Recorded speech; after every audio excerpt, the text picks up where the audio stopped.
this evening. As you're seeing this, the auditorium is filled with thousands of people whose purpose is to welcome Preston Smith as governor of Texas and Ben Barnes as lieutenant governor. At the same time as these festivities are being carried on, and there'll be more, there'll be a prayer breakfast in the morning, followed by the inauguration at noon, a parade at 3 p.m., and 5 inaugural balls in the evening. And tonight, the gala going on with country and western music. At the same time as all of these festivities are going on, there are those in the Senate and in the legislature who are wondering, what kind of governor will Preston Smith be, and what will his term be like? Among the more seasoned of those is Senator Ralph Hall of Rockwall and Dallas counties, and we ask him this very question. Well, I think he'll be a good governor, Travis. I think with the experience he has, the 6 years in the House, 6 years in the Senate, 6 years as lieutenant governor, he knows the ropes, and with the help of the lieutenant governor and the members of the legislature, I think he'll give us a good program. There was quite a fight between the liberal element of the Senate and Preston Smith, the lieutenant governor, during the last session. And this session, the liberal element is even bigger and estimates its own strength at about 17 votes, a majority. Do you think this is going to represent real problems for Preston Smith? I think it'll represent both problems and solutions. I don't agree with their 17-vote count. There are many of us, I'm sure, who are middle of the roader, so to speak, that perhaps both conservatives and liberals are counting. I think they will be burdened with the passage of a bill, not only stopgap measures and changing or putting off, amending as they have in the past, but if they have that majority that they feel that they have, then they're going to be burdened with passing some legislation for this state, and I think they're going to want to. So they might solve his fundraising problems, and in that way they could be very helpful to him. Senator Hall, finally, do you think that the Senate and the House are happy with who is governor? Well, I think basically they are now. Certainly they are tonight. And that's just about the way everyone feels here tonight. They're happy to have Preston Smith as their governor, at least tonight. Tomorrow, of course, is Preston Smith's day, and we'll be here reporting that to you. In Austin, the state capital, this is Travis Lynn, Channel 8 News.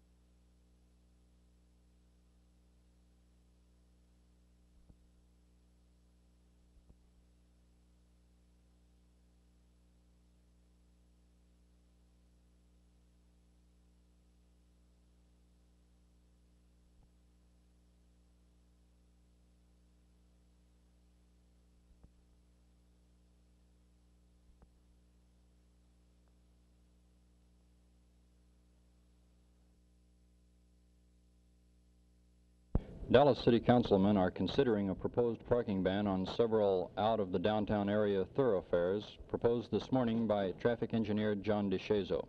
DeShazo explained to Channel 8 News, "We have recommended to the City Council that parking be prohibited on 32 major thoroughfares.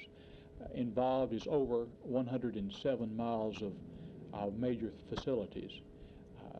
These consist of such facilities as Mockingbird Lane, Hampton Road, Hall Street, Westmoreland, Illinois, Inwood, Preston, and Skillman."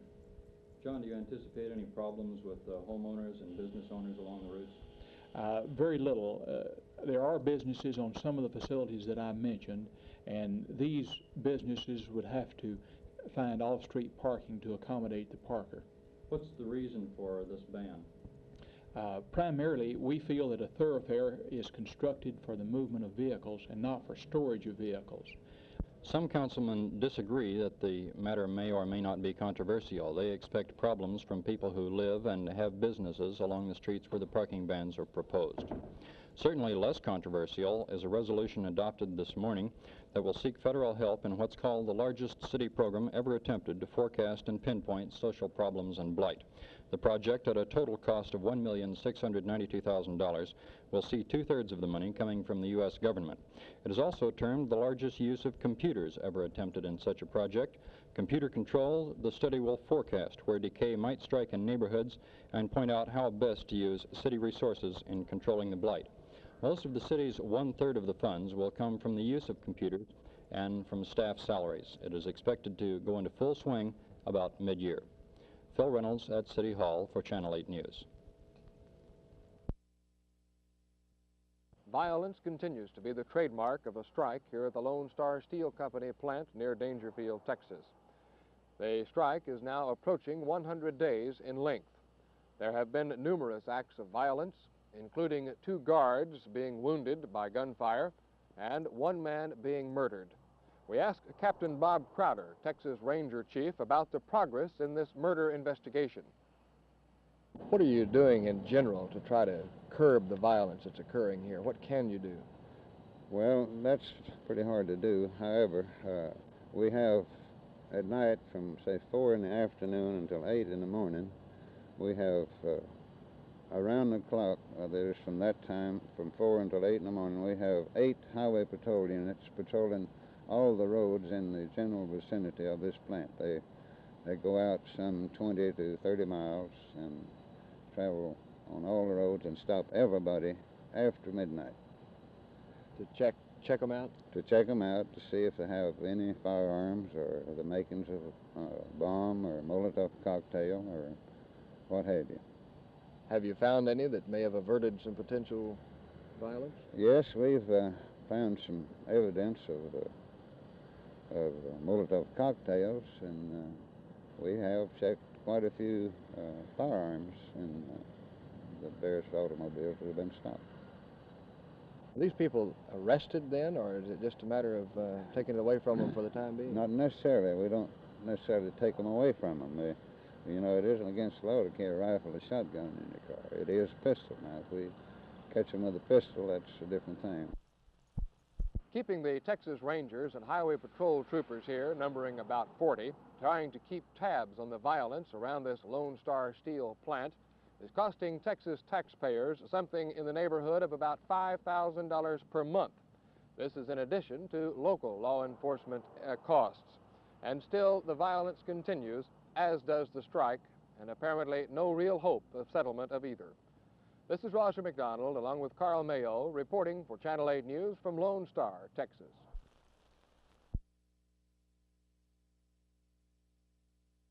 Yes, in the family quarters we have. The downstairs we have kept very much like it is, like it was when you came in. Upstairs we have completely redone. We did that right soon after we were here, and I think everybody kind of likes it. We brought in things of our own, and as Mark kindly said the other day when he came in after I had started doing some packing upstairs, he said, "Mother, you have completely totaled the manse." So you know what it looks like up there now. So I'm scurrying to try to get it in good shape for the Preston Smith. What are your ideas concerning the future of this building? It's getting old. Well, first let me say that I love the building, and I'm so pleased that we were fortunate enough to live here and be a resident of this wonderful old house.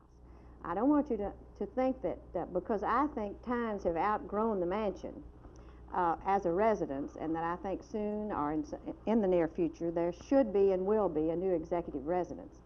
I'm glad we lived in this house, and I think this house should always be kept as a museum, and I think should be used for state functions, state receptions, and now with the garden, I think they can handle most any size crowd. But the family who must live by law in this house could have a few more conveniences in a new house. You feel that perhaps another executive mansion to live in, and this one to do the state in. things in.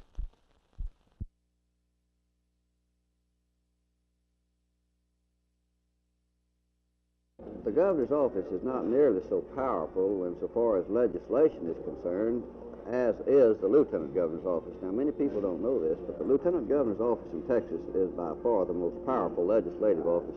So in terms of legislative power, you're really stepping down a notch. Yes, even I would say below the speaker's role. But he has a great deal of influence through appointments, and also the legislature never forgets this. The governor can veto the bills, and then it takes 2/3 to override the veto in each house. So he wields a pretty good stick when it comes to legislation. There's no one else that has that power. No, they sure don't.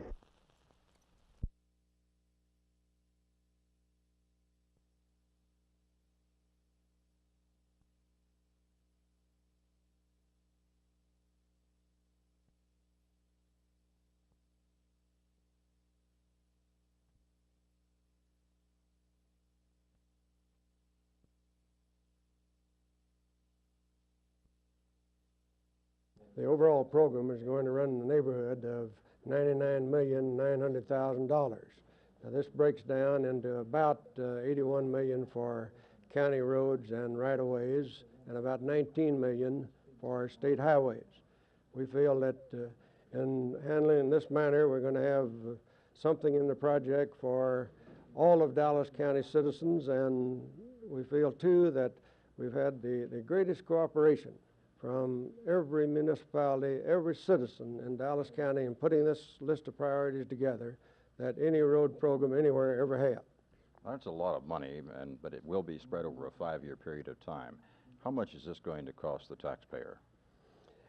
Actually, much less than would be thought when you're talking in the range of $100 million. The average taxpayer, for example, owning a $20,000 home will be required to pay 90 cents per month additionally over the 5-year period. This is on the average. Of course, the first year will be a very small additional increase, the second year a little more, third year a little more, and it will reach its peak in additional taxes the 5th year.